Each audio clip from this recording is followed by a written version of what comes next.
അഷ്ടമി രോഹിണി നാളിലെൻ മനസ്സൊരു മുഗ്ധവൃന്ദാവനമായി മാറിയെങ്കിൽ, അഷ്ടമി രോഹിണി നാളിലെൻ മനസ്സൊരു മുഗ്ധവൃന്ദാവനമായി മാറിയെങ്കിൽ, ഗോപികാരമണന്റെ കാലടി പൂവിരിയും ഗോകുലം കാണാൻ കഴിഞ്ഞെങ്കിൽ, ഒരു ഗോപികയായി ഞാൻ പിറന്നെങ്കിൽ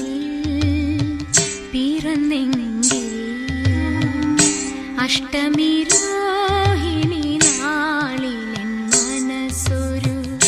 മുഗ്ധവൃന്ദാവനമായി